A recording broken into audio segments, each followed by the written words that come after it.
नमस्कार दोस्तों, career competition time के यूट्यूब चैनल पे आपका स्वागत है। आज हमारा संस्कृत का टॉपिक जो है उपसर्ग है,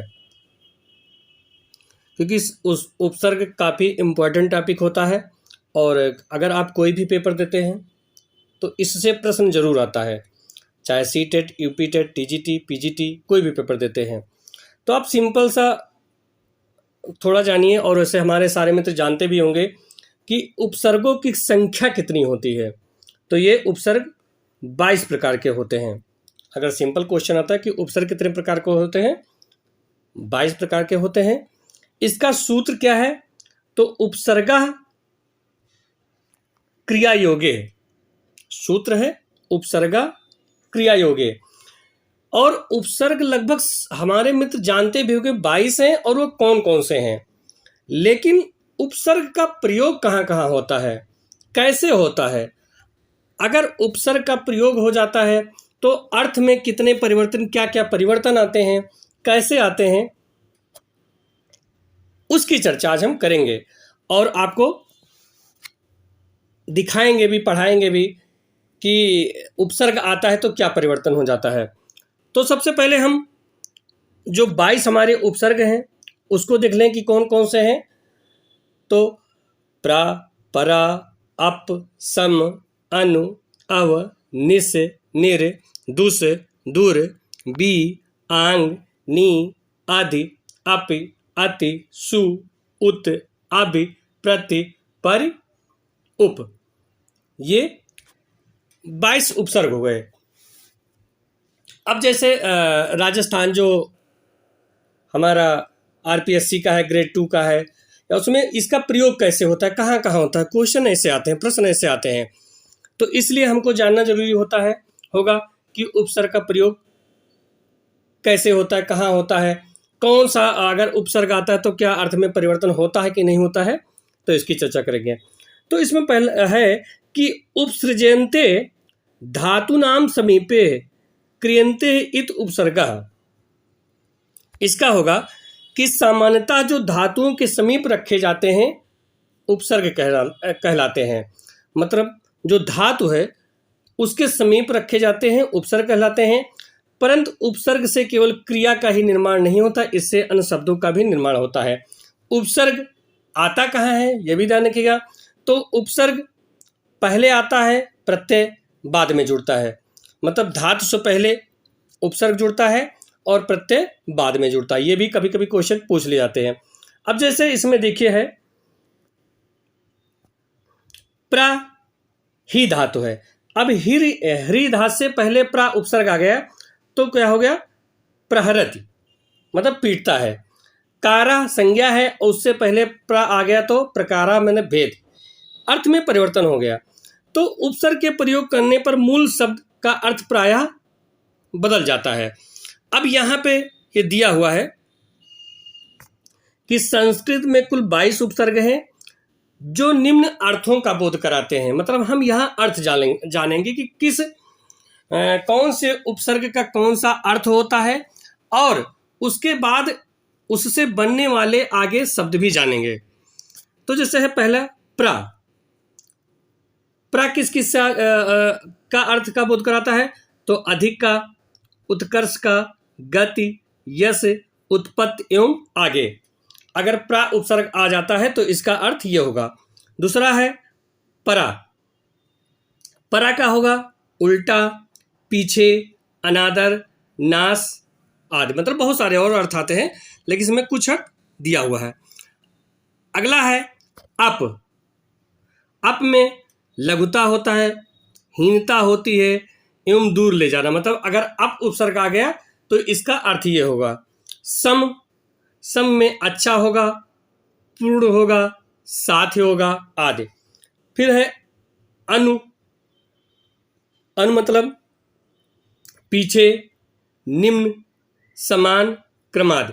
मतलब इसका अभी क्रियापद से जो बनेंगे शब्द बनेंगे वो भी मैं आगे दिखाऊंगा, इसकी चर्चा भी करूंगा। लेकिन पहले यहाँ पे जो अर्थ हैं उसको मैं दिखा रहा हूँ। आओ, अगर औ उपसर्ग लग गया तो वहाँ पर अनादर करना होगा, हीनता दर्शाना, पतन, विशेषाद ये सब होगा। निस, निस से रहित हो जाएगा, पूरा हो जाएगा, विपरीत हो जाएगा, आदि हो जाएगा। आगे है निर, तो निर मतलब बिना, बाहर, निषेधात जहाँ होगा वहाँ निर का प्रयोग होगा। दुस, तो दुस माने बुरा, कठिन, आदि ये सब होगा। फिर दुर, दुर में कठिनता होगा, दुष्टता होगा, निंदा होगा, हिनाद होगा, ये सब होगा। फिर बी अगर उपसर्ग आ गया तो बी के बाद भिन्नता हो जाएगा, हीनता हो जाएगा, असमानता हो जाएगा, इसके साथ ये सब हो जाएगा। अगर आ उपसर्ग आ गया तो तक होगा, समेत होगा, उल्टा हो जाता है। नी अगर उपसर्ग आ गया तो वहाँ निषेध करना हो जाएगा, निश्चित हो जाएगा, अधिकता हो जाएगा। आदि उपसर्ग अगर आ गया तो वहाँ ऊपर हो जाएगा, श्रेष्ठ हो जाएगा, समीपता हो जाएगा, उपरिभावाद हो जाएगा।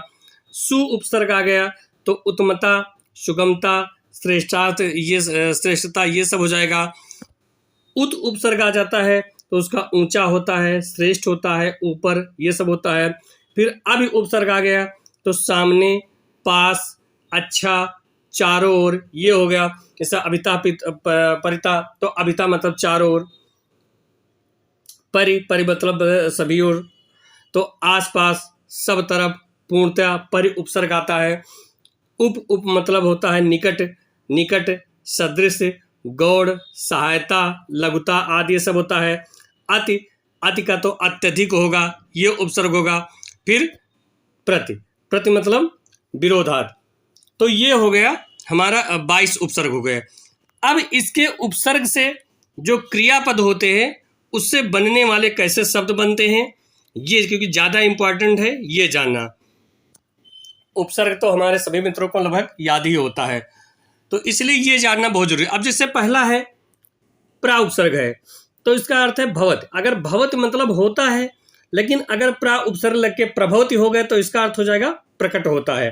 देखो, भवत मतलब होता है, प्रभवत मतलब प्रकट होता है। फिर नयति मतलब ले जाता है, और प्रा उपसर्ग लगते प्रणयति मतलब प्रेम या रचना करता है। फिर सरति मतलब चलता है, और प्रा उपसर्ग लग के प्रसरति हो गया तो मतलब फैलता है।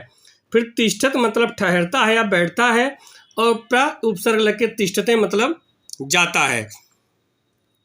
इसी प्रकार अगर भवत मतलब होता है तो परा उपसर्ग लग के पराभवत मतलब हारता है। फिर जयति मतलब जीतता है, फिर परा उपसर्ग लग के पराजयते मतलब हारता है या पराजित होता है। फिर करोति मतलब करता है, और परा उपसर्ग लग के परा करोति मतलब भागता है। फिर आयते मतलब जाता है, और फिर पा उपसर्ग लग के पलायते मतलब भागता है। फिर हरति, अप उपसर्ग आ गया, हरति मतलब ले जाता है, और अप उपसर्ग लग के अपहरति मतलब चुराता है। फिर करोति मतलब करता है, और अप उपसर्ग लग के अपकरोति मतलब बुराई करता है। फिर दिशत मतलब देता है, और अप उपसर्ग लग के अपदिशत मतलब बहाना करता है। नैति मतलब ले जाता है, और अप उपसर्ग लग के अपनैत मतलब हटाता है। तो देखिए कितना अर्थ में परिवर्तन हो जाता है, तो इसलिए हमारे मित्रों को ये आना बहुत जरूरी है कि उपसर्ग से क्या क्या परिवर्तन हो जाता है। जैसे गच्छत मतलब जाना, जाता है, और सम उपसर्ग लगे तो समगच्छते मतलब मिलता है। छिपत मतलब फेंकता है, और सन उपसर्ग लगे संक्षिपत मतलब समेटता है। सेते मतलब सोता है, और सम उपसर्ग के संसेते मतलब संदेह करता है। फिर हो गया अनु, तो भवत मतलब होता है, और अनुभवत मतलब अनुभव करता है। अनु उपसर्ग लगने के बाद तिष्ठत मतलब ठहरता है या बैठता है, और अनु उपसर्ग लगे अनुतिष्ठत मतलब करता है। वदत मतलब बोलता है, और अनुवदत मतलब अनुवाद करता है। मतलब यहाँ अनु उपसर्ग लगा है। आगे है मन्यते मतलब मानता है, और अनुमन्यते मतलब राय देता है। अब उसके बाद आ गया अव उपसर्ग। अव उपसर्ग में गच्छत मतलब जाता है, अवगच्छत मतलब जानता है। रोहत मतलब प्रस्फुटित होता है, और अवरोहित मतलब उतरता है। तरत मतलब तैरता है, और अव उपसर्ग लग के अवतरत मतलब अवतरित होता है। जानत मतलब जानता है, और अगर अव उपसर्ग लग गया तो अपमान करता है। क्योंकि देखो उपसर्ग का जानना बहुत जरूरी होता है, क्योंकि ये होता है कि अर्थ का अनर्थ हो जाता है। कभी कभी जानो उसका अर्थ अलग होता है और उपसर्ग लग के अर्थ बदल जाता है, तो इसलिए हमारे मित्रों को इसका अर्थ जानना बहुत जरूरी होता है। अब आ गया निस। दिशत मतलब देता है और निर्देशत मतलब बतलाता है। फिर चिनोत मतलब चुनता है और फिर उपसर्ग निश्चिनोत मतलब निश्चय करता है। फिर निर उपसर्ग आ गया, तो निर में आयते मतलब जाता है और निरायते मतलब छिपता है। ईछिते मतलब देखता है, निरीक्षिते मतलब निगरानी करता है। क्रमात मतलब टहलता है और निष्क्रमात मतलब निकलता है। ये निर उपसर्ग हो गया। अगला है दुस। आयते मतलब जाता है, दुरायते मतलब दुखी होता है। चरत मतलब चढ़ता है, दुश्चरत मतलब बुरा काम करता है। फिर करोत मतलब करता है और दुष्करोत मतलब दुष्कर्म करता है। फिर दुष के बाद आ गया दुर। दुर में वक्ति मतलब है और दुर्वक्ति मतलब गाली देता है। देखो कितना परिवर्तन हो जाता है। वक्ति मतलब बोलता और दुर अगर उपसर्ग लग गया तो दुर्वत मतलब गाली देना। गच्छत मतलब जाना और दुर्गच्छत मतलब दुख भोगना। तो इसलिए जो अर्थ है बिल्कुल चेंज हो जाता है उपसर्ग लगने के बाद, तो इसलिए ये जानना बहुत जरूरी है। जैसे नयति मतलब ले जाता है और दुर्नयति मतलब अन्याय करता है। अब ना का अड़ा कैसे हो तो अलग सूत्र होता है, लेकिन यह दुर्नयत, तो दुर्नयत मतलब अन्याय करता है। आगे है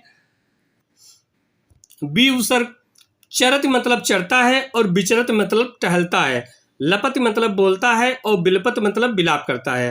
तरत मतलब तैरता है और वितरत मतलब बांटता है। अब बी के बाद आ उपसर्ग आ गया, तो आ उपसर्ग में हो गया ददाति मतलब देना या देता है। आ ददाति मतलब लेता है। देखो देना और लेना केवल आ उपसर्ग लग गया। रोहति मतलब प्रस्फुटित होता है और आरोहत मतलब चढ़ता है। दिशत मतलब देता है, आदिशत मतलब आज्ञा देता है। आ के बाद नी उपसर्ग आ गया। नी दिशत दिशत मतलब देता है और निदिशत मतलब आज्ञा देता है। सीदत मतलब जाता है और निसीदत मतलब बैठता है। गृहणात मतलब लेना या लेता है और निगृहणात मतलब कैद करता है। आदि उपसर्ग। गच्छत मतलब जाना, अधिगच्छत मतलब पाता है। करोत मतलब करता है और अधिकरोत मतलब अधिकार करता है। छिपत मतलब छिपता है और अधिछिपत मतलब निंदा करता है। तो यह अधि उपसर्ग हो गया। गच्छत मतलब जाता, अधिगच्छत मतलब पाता।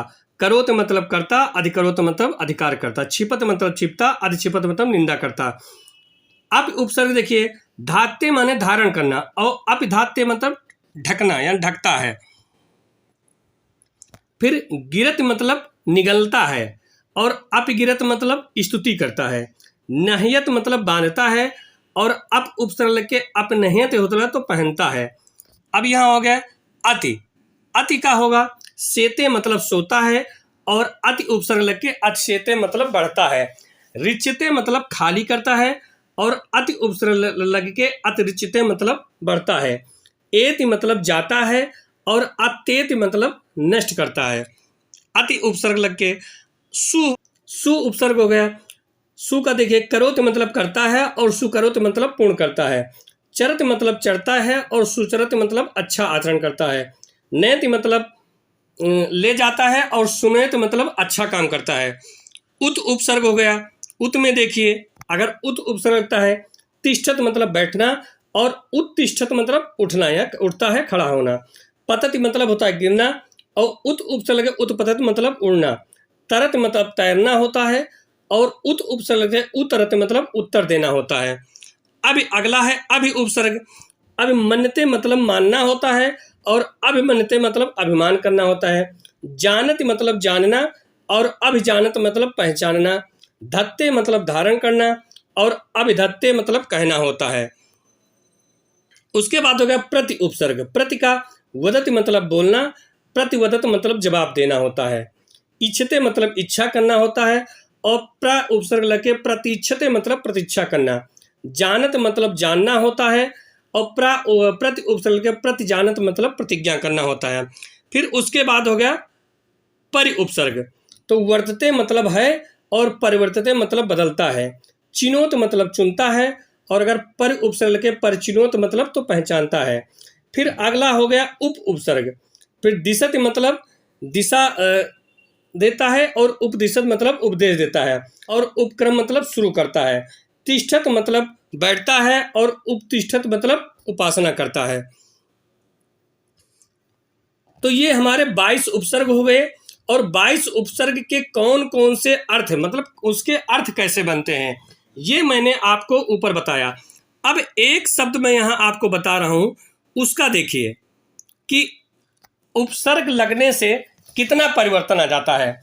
आप गम धातु ले लीजिए, पहला है गम, मतलब गम धातु ले लीजिए। अब गम धातु से उपसर्ग लगने से क्या क्या परिवर्तन, जैसे अगर गम गम मतलब होता है गच्छत, गच्छत मतलब होता है जाना।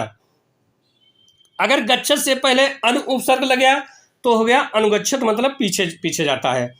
अगर गच्छत मतलब जाना, अगर उपसर्ग लग गया तो उपगच्छत मतलब पास जाता है। अगर गच्छत मतलब जाना और अवगच्छत, अव का उपसर्ग लग गया तो अवगच्छत मतलब समझता है। फिर अगर गच्छत मतलब जाना और आगच्छत, अगर आ उपसर्ग लग गया तो आता है। फिर गच्छत मतलब जाना, और अगर निर उपसर्ग लग गया तो निर्गच्छत मतलब निकलता है। अगर गच्छत से पहले उत उपसर्ग लग गया तो उद्गच्छत मतलब उड़ता है। गच्छत मतलब जाना, अगर अधि उपसर्ग लग गया तो अधिगच्छत मतलब प्राप्त करना है। फिर गच्छत मतलब जाना, और अगर प्रति आ उपसर्ग लग गया तो प्रत्यागच्छत मतलब लौटना या लौटता है। तो देखिए एक शब्द के कितने, मतलब कितने पर एक शब्द अगर आ जाता तो उसमें कितना परिवर्तन हो जाता है। अगर उपसर्ग मतलब उपसर्ग अगर आगे लग गया किसी भी क्रिया के पहले, एक शब्द से पहले, तो सोचो कितना परिवर्तन हो जाता है। गच्छत, गच्छत में मतलब कितना, 1 2 3 4 5 6 7 8, 8 शब्द बना केवल उपसर्ग चेंज होने से। तो इसलिए उपसर्ग जानना बहुत जरूरी है, और उसका प्रयोग कैसे करेंगे इसको जानना बहुत जरूरी है। क्योंकि उपसर्ग तो 22 हमारे सभी मित्रों को लगभग याद होता है, याद कर लेते हैं, लेकिन इसका प्रयोग कहाँ कहाँ होगा, कैसे होगा, ये सब जानना बहुत जरूरी है। और इसके लिए आप इसको 2-3 बार अगर आप देख लेंगे तो आपका उपसर्ग से कोई प्रश्न गलत नहीं होगा। और इसी प्रकार और भी प्रश्नों को देखने के लिए हमारे YouTube channel career competition time को लाइक और सब्सक्राइब कीजिए। धन्यवाद।